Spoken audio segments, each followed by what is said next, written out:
My name is Cress Waverley. I am 26 years old, an Omega, and I have been working the night shift at the District Hospital Supply Depot for 3 years. I was very good at shifts like this one, the ones where no one came in. The ones where the fluorescent lights hummed at a frequency that matched the silence in my chest, and I could move through the aisles without having to speak to anyone about anything that mattered. The depot operated out of a long concrete building on the edge of the district, where the streetlights stopped and the dark began. During the day, drivers came and went, orders were processed, voices filled the space.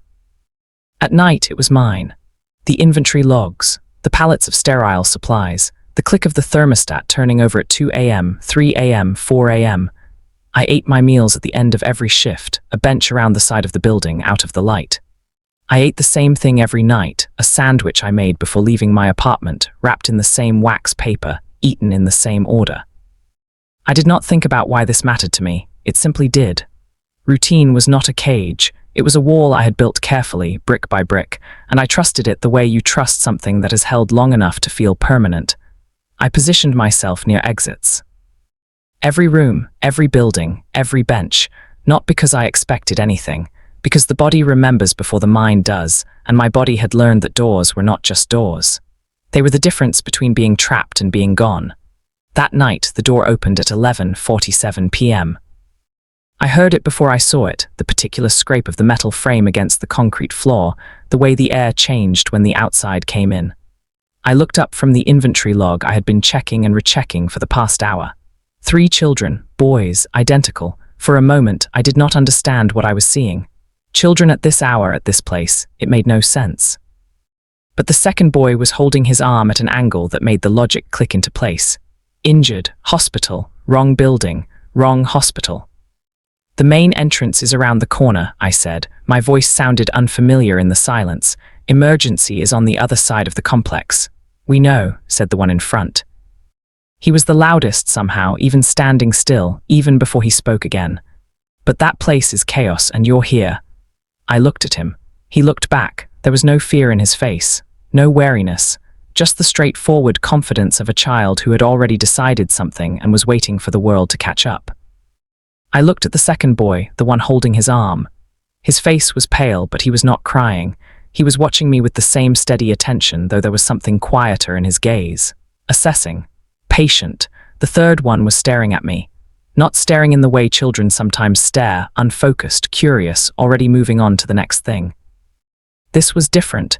He was looking at me the way you look at a word you recognize but cannot place, turning it over in your mind, waiting for the context to surface. I felt something shift in my chest. I did not name it. Let me see the arm, I said. The second boy stepped forward. He moved carefully, compensating for the injury, but there was a precision to it that I recognized, the economy of motion that comes from having learned how to move around something that does not. I knelt. I did not touch him yet. I'm going to check the range of motion. Tell me when it hurts. It already hurts, he said, but he said it without complaint, just a fact. I worked slowly. The depot had a basic first aid kit. We were supposed to be prepared for warehouse injuries, and I found it in the back office while the boys waited in the light of the main aisle. The loud one was talking in a low voice to the injured one, something about how this was going to be a good story. The quiet one was still watching me. You're an Omega, he said. I stopped. The first aid kit was half open in my hands. Yes, I said. I thought so. That was all. He did not explain further. He turned back to his brothers, and the moment passed, but I felt it settle somewhere I could not reach. I bandaged the arm. It was not broken, a bad sprain, maybe a hairline crack, but nothing that required a hospital tonight. I gave them instructions for ice and elevation and told them to see a doctor in the morning. The injured boy, Noah, he told me, the quiet one, thanked me with a formality that seemed too old for his age. The loud one was Illy. He had already decided I was interesting. The one who had watched me, who had named what I was without hesitation, was Kai. I did not ask them why they were alone. I did not ask where their parents were. I had learned long ago that other people's lives were not my business, and I had gotten very good at not being curious about things that could not be mine. They filed out. I followed them to the door, because that was what I did. I made sure people left. I made sure the door closed behind them. I made sure I was alone again. But at the threshold, Kai turned back. He was small, They were all small 11, I would learn later, but there was something about the way he stood in the doorway that made the night behind him seem less empty. His face was serious, his eyes still carrying that searching quality. "Do you eat?" he asked. I blinked. "Because you look like you forgot," he said. I did not know how to answer. The question was so simple, so direct, so utterly unexpected that I had no script for it. I had scripts for hostile questions, for invasive questions, for the kind of questions that came with expectations attached. But this, a child asking if I had forgotten to eat, this was not in my vocabulary. "I eat," I said. "You don't look like you do." "That's enough, Kai." The voice came from outside, deep, controlled, the kind of voice that did not need to raise itself to be heard. I looked past the boys. A figure stood by a dark sedan at the edge of the parking lot. I could not see his face clearly, but I could see the shape of him, tall, broad, the stillness of someone who had been waiting without impatience. An alpha. The scent reached me a moment later. It was faint, carried on the night air, but unmistakable. Pine and something older, something that had been weathered down to its essentials. The scent of a man who had been carrying weight for a long time and had stopped expecting anyone to help him with it. I felt it before I recognized it. That pull. That resonance. The thing that happens when a bond signature recognizes something it should not recognize because the bond it belongs to is supposed to be dead. I stepped back. The boys filed past me toward the car. Illy was already talking, explaining the arm, the depot, the Omega who had helped them. Noah walked beside him, quiet, steady. Kai paused at the door. "Thank you," he said, not the words. The way he said them, like he meant them, like he had already decided I was worth thanking. Then he was gone. I watched the car pull away. The headlights cut through the dark, and I watched them until they disappeared around the corner, until the night was empty again, until I was alone with the humming fluorescent lights and the inventory log and the sandwich I would eat on the bench near the exit. I did not eat the sandwich. I sat on the bench and looked at the spot where the car had been, and I felt something I had not allowed myself to feel in 3 years. Curiosity. If this story is finding you at the right moment, stay a little longer. Some of us learn to survive by forgetting we are alive, and sometimes a child's question is the first thing that reminds us. The next day, I did not think about them. This was a lie. I thought about them constantly. The way Kai had looked at me, the way Noah had held his arm, the way Illy had decided I was interesting before I had done anything to earn it. And the alpha, the scent I had felt but not named, the weight I had recognized without understanding why. I told myself it was nothing, a routine interaction, a moment of human contact that meant nothing in the larger shape of my life. I went to work the next night. I checked the inventory. I ate my sandwich at the same bench at the same time in the same order. I positioned myself near the exit, but when I looked up at 11:47 p.m., the door did not open. I waited. I did not know what I was waiting for. At midnight, I went back to work. 3 days later, the boys returned. I heard the door scrape against the concrete, and I looked up, and there they were. All 3 of them. No injured arm this time, no emergency. "We brought you food," Illy announced. He held up a paper bag. The smell reached me before I could respond, warm, savory, unmistakably real. The kind of food that was made by someone who knew what they were doing. "You don't have to," I started. "It's from our dad's restaurant," Noah said. He was calmer than Illy, but there was something in his voice too, a quiet determination. "Iron spoon. He said we should return the favor." I looked at the bag. I looked at the 3 of them, standing in the light of the depot, waiting for me to accept something I did not know how to accept. "If you don't eat it, we have to tell him you didn't like it," Kai said, "and he'll make something else." The threat was so absurd, so gentle, so completely outside my experience of how the world worked that I almost laughed. I did not laugh. I had not laughed in a long time, but I felt the shape of it, the possibility, and that was something. "I'll eat it," I said. They stayed while I ate. I sat on the bench near the exit, and the 3 of them sat on the floor of the depot, legs crossed, talking among themselves. I learned that Illy was the one who had fallen. I was trying to climb something I shouldn't have, and that Noah was the one who had insisted on coming to the depot instead of the hospital. "He said you were closer," Illy explained, and he was right. Kai did not say much, but I felt his gaze on me, steady and searching, and I knew he was still trying to place me. The food was good. It was better than good. It was the kind of food that made you remember you had a body, that your body needed things, that those things could be given and received without debt. I did not know how to hold that. When they left, I stood at the door and watched them walk to the car. The alpha was there again. He did not get out this time, but I saw him through the windshield, his face half lit by the dashboard light. He was looking at me. I did not look away. I did not know why. They came back the next day, and the day after that. I did not ask them to. I did not tell them to stop. I simply appeared at the door when they arrived, and I let them bring food, and I ate it while they talked about their day, their father, their school, the stray cat that had been hanging around the restaurant. Kai asked questions. How long have you worked here? 3 years. Before that, different places. Do you have family? No. What happened to them? Noah's head snapped up. Illy went still, but Kai did not flinch. He was looking at me with that same steady attention, and I realized he already knew. He had already smelled something, sensed something, seen something that the others had not. He was not asking out of curiosity. He was asking out of recognition. I don't have them anymore, I said. Kai nodded. He did not push further, but I saw him look at his brothers, and I saw something pass between them, a silent communication that I did not understand and was not meant to. The 7th night, the alpha came to the door. I heard the car pull up. I heard the boys' voices, bright and familiar. But this time, there was a 4th set of footsteps, heavier, slower. I looked up. Aldric Thane was standing in the doorway of the hospital supply depot. He was taller than I had expected, broader. The kind of man who had learned to take up space without trying, who had been big long enough that he had stopped noticing.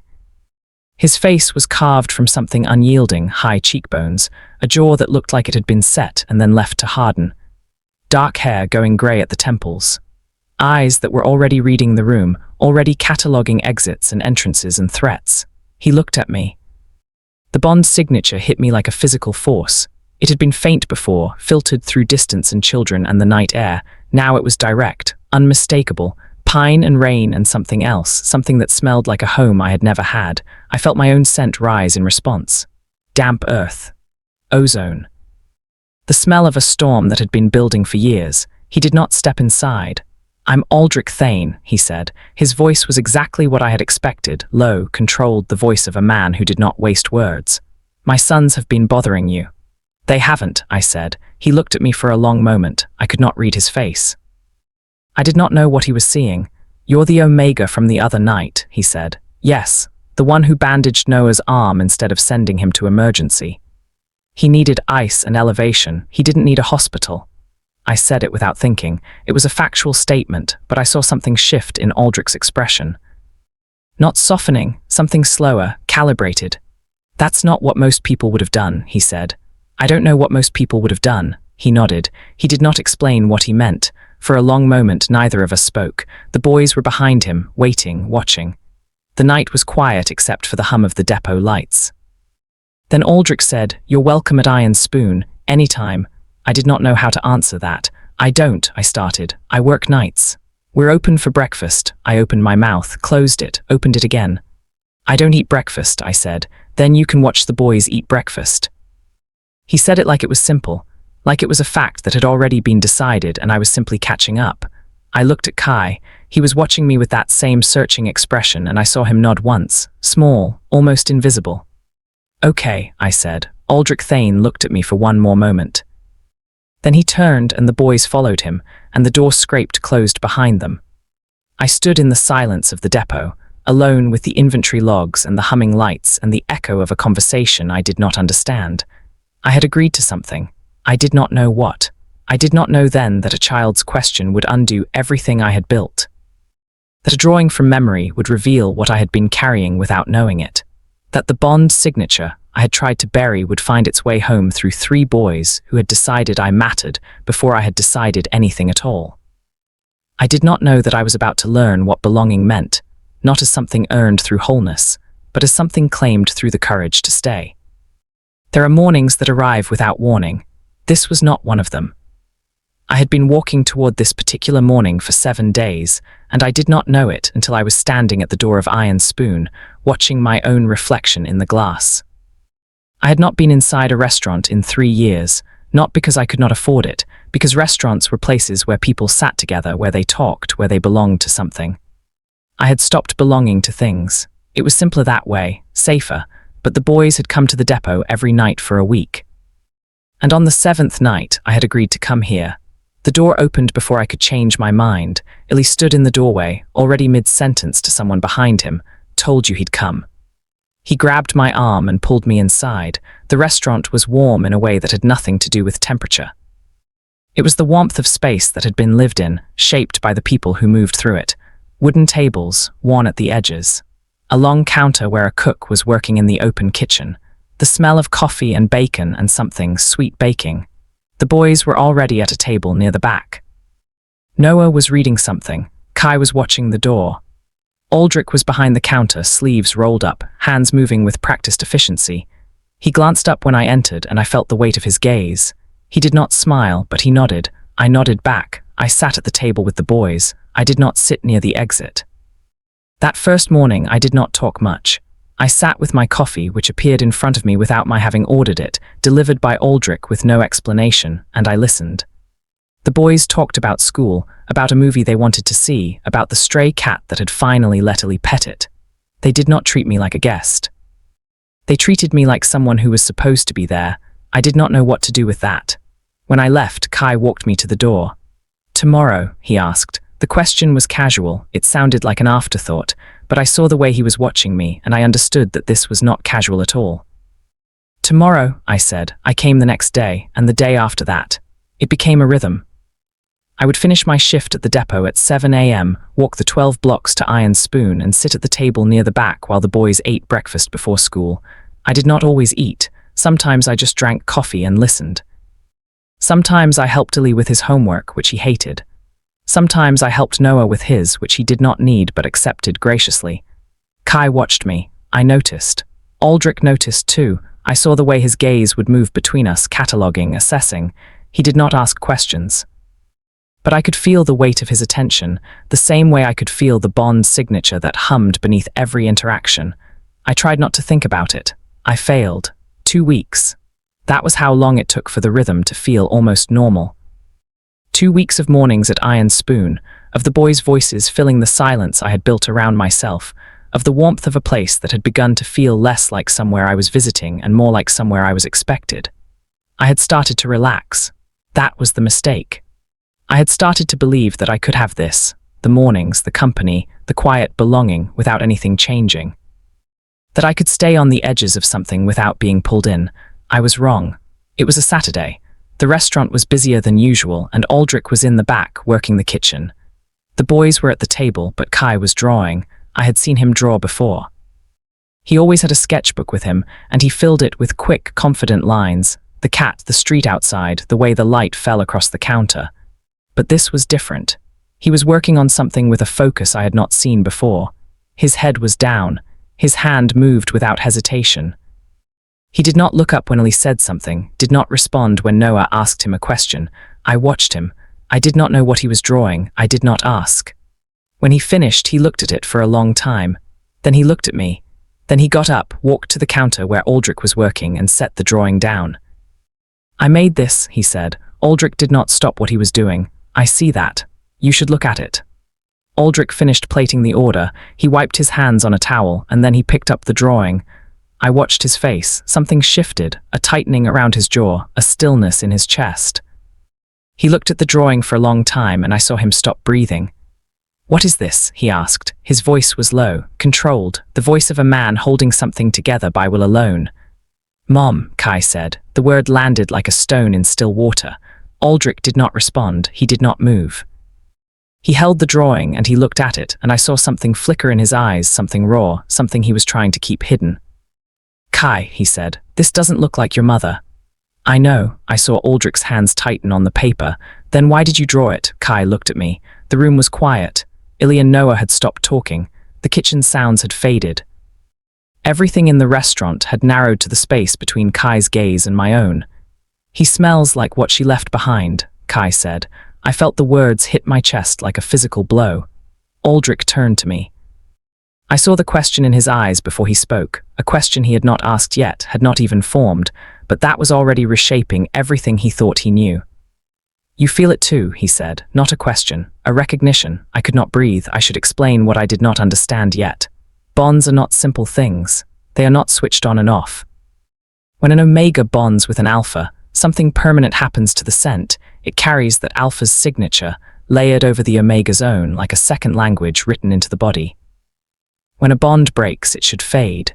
It should become archival, a memory carried in the chemistry but no longer active, but bonds do not always follow the rules. When my Alpha died in the purge, his bond signature should have faded. I had been told it would. I had prepared myself for the silence, the emptiness, the slow erasure of everything he had left on my skin. It did not fade. It had not faded in 3 years. I had convinced myself it was grief, the stubborn refusal of the body to let go of something that no longer existed. I had learned to ignore it, to work around it, to live with the constant hum of a bond that had no anchor. But standing in Iron Spoon, looking at Aldric Thane, I understood something I had been too afraid to name. The bond had not faded because it was not finished. It had been looking for something, reaching towards something. And it had found a resonance in Aldric's bond signature, the broken, unfinished echo of a mate he had lost before I had lost mine. 2 damaged bonds, 2 broken signatures, pulling toward each other without logic or permission. "I don't understand," I said. My voice sounded distant, like it belonged to someone else. Aldric put the drawing down. He did not take his eyes off me. "When my mate died," he said, "the bond should have faded. It didn't." I felt something cold settle in my stomach. "It couldn't have," I said. "We never met. We didn't know each other." "I know." "How is that possible?" He did not answer. He looked at the drawing, the figure that was not his dead mate, not my face, but something in between, something that belonged to both of us. "Bonds don't always follow the rules," he said. He walked toward me. He did not stop until he was close enough that I could feel the heat of him, close enough that his scent filled the air around me. Pine and rain, the smell of a storm. He stopped. "I'm not asking for anything," he said. "I'm telling you what I know. The bond signature you're carrying, I've been smelling it for 2 weeks. I thought I was imagining it." "You weren't." "No," he paused. "I wasn't." The boys were watching us. Illy had gone still. Noah was looking at his hands. Kai was looking at me the same way he had looked at me on the first night, searching, waiting, knowing something he should not have known. I wanted to leave. I wanted to walk out the door and never come back. I wanted to return to the silence of the depot, the safety of my routine, the careful walls I had built around myself. But I did not leave. I sat down at the table. I stayed. The days after that were strange. I still came to Iron Spoon. The boys still talked. Aldric still worked behind the counter, but something had changed. The air between us was charged, heavy with things unsaid. I could feel his gaze on me when I was not looking. I could feel his bond signature reaching toward mine, testing, questioning. I did not know how to answer. I did not know if there was an answer to give. 3 nights later, I was at the depot when the door opened. I looked up, expecting the boys. It was not the boys. Aldric Thane stood in the doorway. He looked different outside the restaurant. The light was harsher here, and it carved shadows into his face that I had not seen before. He looked tired. He looked like a man who had not slept well in a long time. "Can I talk to you?" he asked. I put down the inventory log. "You're here. Your shift doesn't end for another 2 hours, I know." I did not ask how he knew. "Then why are you here now?" He stepped inside. The door scraped closed behind him. He did not come close. He stopped near the entrance, the same distance he had kept the first night. "I need to know something," he said, and I didn't think I could ask in front of the boys. I waited. "Your bond," he said. "The one you're carrying, who was it to?" I felt my throat close. "An Alpha," I said. "I don't know his name." Aldric's face went still. "You don't know his name. He wasn't my mate." "He was protecting me," I paused. "The purge 3 years ago. He pushed me out of a building and told me not to look back. I didn't see him again." Aldric's hands curled into fists at his sides. "The Ironwood purge." "Yes, I heard about it. The entire pack gone. I was the only one who got out." He looked at me for a long time. When he spoke, his voice was rough. "And you've been carrying him this whole time?" "Not by choice." "No," he said, "not by choice, but you're still carrying him." I did not answer. I could not. The truth of it was too heavy to speak. Aldric told me about his mate then. The woman who had died giving birth to the triplets, leaving him with 3 sons and a bond that had never stopped reaching for something that was no longer there. "She was a beta," he said. "She couldn't carry my bond signature the same way an Omega could. It was always a partial bond, incomplete. Did it bother you?" "No," his voice was firm. "It never bothered me. She was what I wanted. The bond was just architecture. She was the person." I understood the distinction. "After she died," he continued, The bond should have faded completely. It should have been like a radio signal that finally stopped broadcasting. But it didn't. There was always something, a hum in the background, a resonance I couldn't explain. He looked at me. Until you walked into my restaurant. The words hung between us. I felt them settle into my chest, into the broken bond signature that had been reaching towards something for 3 years. I don't know what this means, I said. Neither do I. Are you asking me to? No. He stopped. I'm not asking for anything. I don't even know what I would ask for, but I needed you to know. He turned toward the door. Aldric. He stopped. I felt it too, I said, the first night, when you were waiting outside. I felt you before I saw you. He did not turn around. Come to breakfast tomorrow, he said. The boys will be disappointed if you don't.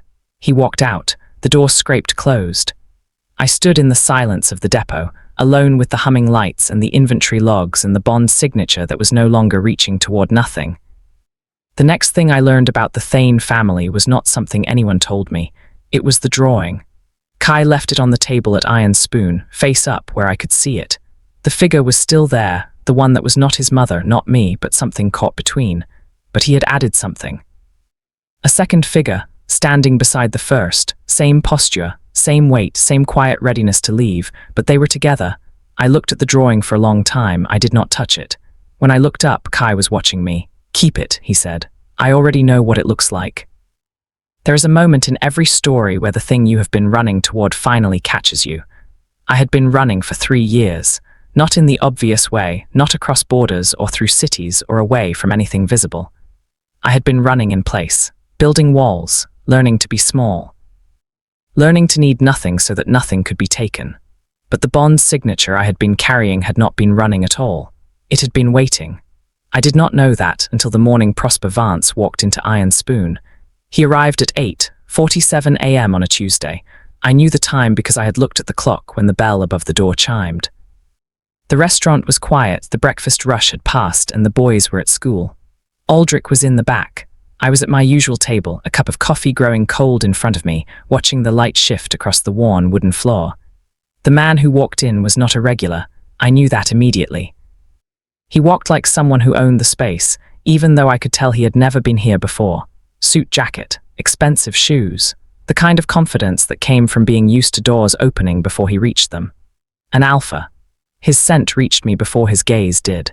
Expensive cologne layered over something sharp, something that made my body tense before my mind had caught up. He looked around the room, slow, deliberate, then he looked at me. I saw recognition flicker in his eyes, not surprise, confirmation. He walked to my table. You're the one from the depot, he said, not a question. I did not answer. 3 years, I've been looking for you for 3 years. My hands were still. I had learned to keep them still when fear hit, to show nothing. I don't know who you are, I said. He sat down across from me. My name is Prosper Vance. I was an associate of your alphas. The words landed like a blade between my ribs. You're lying. I'm not. He leaned back, studying me. I was the one who told him about the purge. I warned him. I gave him time to get you out. I could not breathe. He didn't tell you, did he? Prosper's voice was quiet, almost gentle. He didn't tell you that he knew it was coming, that he had a day, a full day to pack to run to save himself. I felt the world tilt. He stayed because of you. I heard my own voice, distant and hollow. He pushed me out of a building. Yes, after he had already decided he wasn't coming with you. The room was too quiet. I could hear my own heartbeat. He sent you out because he knew the bond signature would save you, Prosper said. He knew that as long as you were carrying him, you would never be truly alone, that someone would find you, someone would feel what he left behind. I thought about the hum I had carried for 3 years, the resonance that had never faded, the way it had pulled me toward this place, toward these people, toward an alpha I had never met whose bond signature had been reaching toward mine. He planned it, I said. Yes, he planned to die. Yes, I closed my eyes. I did not know what to do with what Prosper had told me. I sat at the table for a long time after he left, the coffee cold, the morning light shifting toward noon. Aldric came out of the kitchen. He saw my face. He did not ask. He sat down across from me. Who was that? Someone who knew my alpha. Aldric's jaw tightened. What did he want? To tell me that the purge wasn't an accident, that my alpha knew it was coming, that he chose to stay so I could leave. I said it flatly. The words felt like they belonged to someone else. Aldric did not speak for a long moment. Then he said, "That's not the full story." I looked at him. Prosper Vance has been circling this district for months. He's been looking for something. Aldric paused. I think he found it. What do you mean? He didn't come here to tell you about the purge. He came here to see if you were still carrying the bond signature, to confirm that it was still active. Why would he care? Aldric's eyes were dark. Because a bond signature that survives a purge is rare and valuable. There are people who would pay a great deal for access to it. For the information it carries. I felt the cold settle deeper. He's not done, Aldric said. He'll come back. The next day I did not go to Iron Spoon. I stayed at my apartment. I sat on the floor near the door, not quite ready to leave, not quite willing to stay. I thought about my alpha. About the day he had pushed me out of the building. About the way he had looked at me, not with fear, not with desperation, but with something like peace. He knew. He had known he was going to die, and he had sent me out anyway, carrying his bond signature like a beacon, hoping that someone would find me. I had thought I was running from death. I had been running toward life. The door to my apartment was not locked. I did not realize this until I heard it open. I looked up. Aldric Thane stood in the doorway, filling the frame, his face unreadable. The boys sent me, he said. They don't know where I live. They found out. He paused. Kai figured it out from the depot schedule. Of course he had. I did not stand. I don't know what to do. Aldric stepped inside. He closed the door behind him. Neither do I, he said, but I know what I want. I looked at him. I want you to stay, he said, not because of the bond. Not because of what your alpha left behind, because you are here and you are real and the boys have already decided you belong. And what do you decide? He was quiet for a moment. When he spoke, his voice was rough. I decided the first night I saw you, when you bandaged Noah's arm and didn't make it into something. When you didn't flinch at the prosthetic, or the crutch, or the fact that 3 children walked into an empty depot at midnight. I remembered that night, the fluorescent lights, the hum of the silence, Kai's question, do you eat? Because you look like you forgot. I knew then, Aldric said. I didn't want to know. But I knew. I felt something crack open in my chest, something I had sealed shut 3 years ago when I had walked out of a building and left everything behind. It doesn't make sense, I said. None of this makes sense. Then why? He stepped forward. Because sense isn't the point. Belonging isn't something you understand. It's something you claim. He held out his hand. I looked at it, the calluses, the steadiness, the hand of a man who had built a life out of what was left after loss. I did not know if I could take it, but I knew I wanted to. Prosper Vance came back 3 days later. I was at Iron Spoon. The boys were there. Aldric was behind the counter. It was a Tuesday evening, the dinner rush winding down, the air warm and full of the smell of bread and salt. The bell chimed. Prosper walked in. He did not look at me. He walked to the counter where Aldric was standing. I'm not here for trouble, Prosper said. Then you're in the wrong place, Aldric replied. I'm here to make an offer. I'm not interested. You haven't heard it yet. Aldric set down the towel he was holding. I don't need to hear it. Whatever you want from Cress, you're not getting it. Prosper's eyes narrowed. You don't even know what I'm offering. I know what you're taking. And I know you're not taking it. The boys had gone still. Illy was watching with sharp attention. Noah was positioned between his brothers and the door. Kai was looking at me. I stood up. Prosper, I said. He turned. The bond signature you want, it's not for sale. It's not for trade. It's not for anything you can offer. You don't understand what you're carrying, he said. I understand exactly what I'm carrying. I've been carrying it for 3 years. It's not an asset. It's not information. It's the last thing my alpha gave me before he died. I paused. And I'm not giving it to you. Prosper looked at me for a long moment. Then he smiled. It was not a kind smile. You think staying here will protect you, he said. It won't. Maybe not. I felt Aldric move closer, felt the warmth of his presence at my side. But I've been running for 3 years. I'm tired of running. Prosper's smile faded. He looked at Aldric. He looked at the boys. He looked at me. This isn't over, he said. He turned and walked out. The bell chimed. The door swung shut.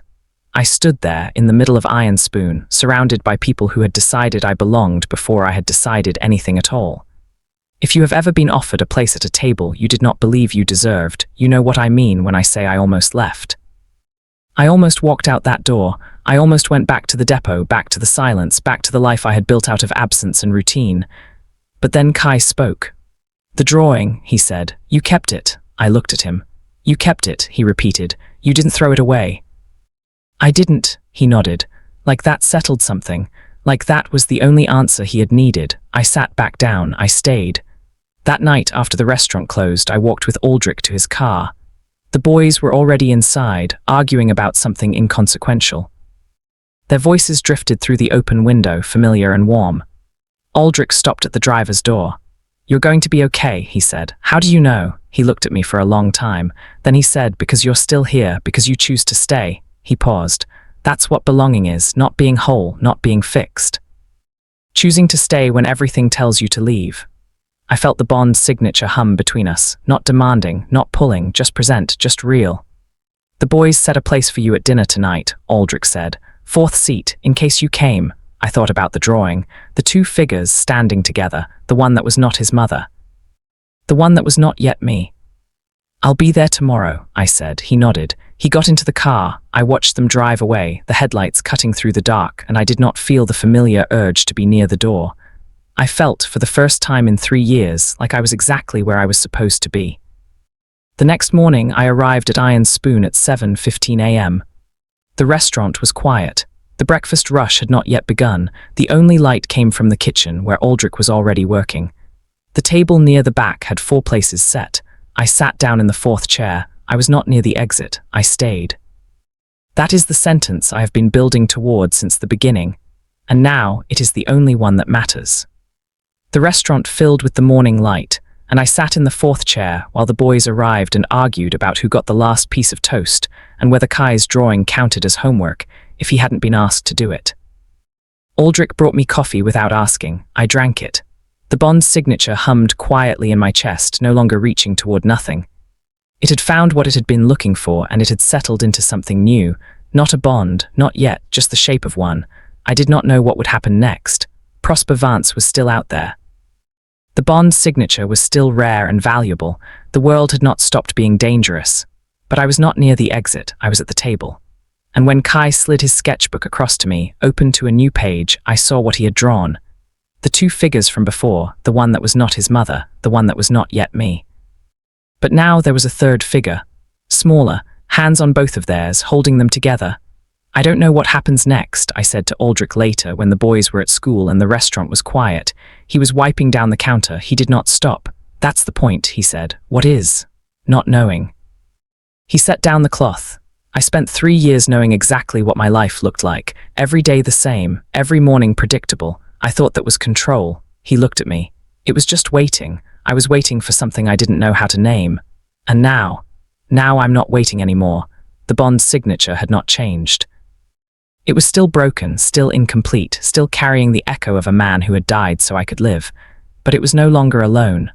Aldric's bond signature was reaching toward mine, not to replace what was lost, to stand beside it. 2 broken things, learning to hold each other up. That evening, I walked home through streets I had memorized in the dark. The depot, the bench, the route to Iron Spoon. I stopped at the door of my apartment and looked at the key in my hand. I had lived here for 3 years. I had never once thought of it as home. I turned around. I walked back to the restaurant. The lights were still on.